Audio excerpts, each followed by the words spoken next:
I'm gonna find whichever hip is closest, because he's usually gonna have staggered legs.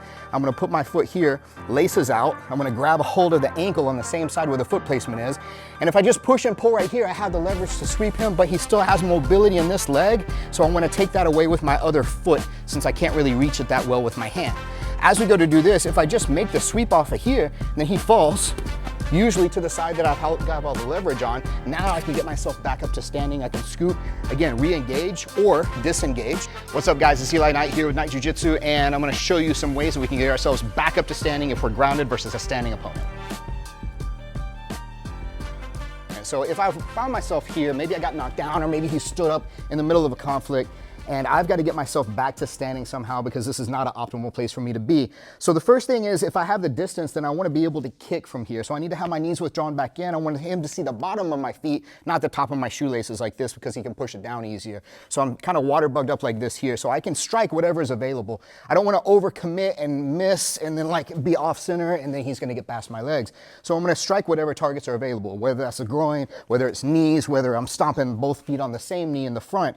As soon as I can do that, I'm going to get myself to my elbow, and then I'm going to start to build my structure back up to standing. So first it's going to go from out up to my hip, and now I'm posted. I'm covering my head in case he is re-engaging and I'm losing time. Again, from here too, I can still have this kick where I can pendulum out like this. Off the recoil, I can get myself back to a technical stand-up. That also creates a bigger reactionary gap whenever I get myself back to standing, because whenever I get to here, I slide back and now there's a bigger gap. I can brace for impact if he's rushing me, or as I came up here like this, I can use this kickstand to rush myself back in to re-engage if that's what I need to do. So we always want to have opportunities for re-engagement or disengagement depending on what the context dictates for us. Now, if he's a little bit closer from there, and I don't feel like anything that I do is going to get me up safely, because I don't want to try to technical stand up when he's this close to me. So if he's that close, then we're going to look for a sweep, which is even a more effective way sometimes to get myself up, because that includes knocking him down as I'm getting up. So the thing that I'm going to look to do here, I'm going to find whichever hip is closest, because he's usually going to have staggered legs. I'm going to put my foot here, laces out. I'm going to grab a hold of the ankle on the same side where the foot placement is. And if I just push and pull right here, I have the leverage to sweep him, but he still has mobility in this leg. So I'm going to take that away with my other foot, since I can't really reach it that well with my hand. As we go to do this, if I just make the sweep off of here, then he falls, usually to the side that I've got all the leverage on. Now I can get myself back up to standing. I can scoop, again, re-engage or disengage. Now we can also work this into a drill though, because if I go here and I go to push and pull, he can kick out that way. That's actually a pretty legitimate defense to this sweep, but this is mostly just for drill sakes, not drilling his defense. So now I'm going to replace on this side. I want to try to get a hold of the ankle over here. So I'm going to grab here, replace my foot, and then I'm going to try to find the space on this one. If I need to scoot forward a little bit, I can. It doesn't take very long.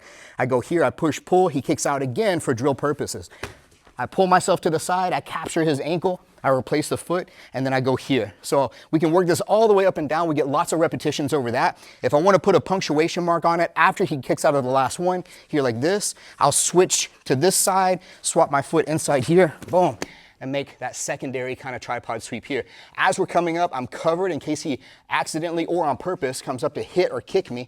As I come here, I'm going to win the race because I still have a hold of his ankle on the side. So as I pick up here now, I'm going to get myself to this technical stand-up. I want to scoop, pass, re-engage, come back to do more damage if I need to, or disengage, get myself out of the situation.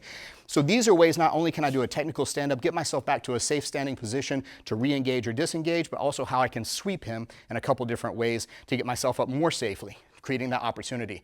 I appreciate you guys watching this, and make sure to follow me on all the socials at Knight Jiu-Jitsu.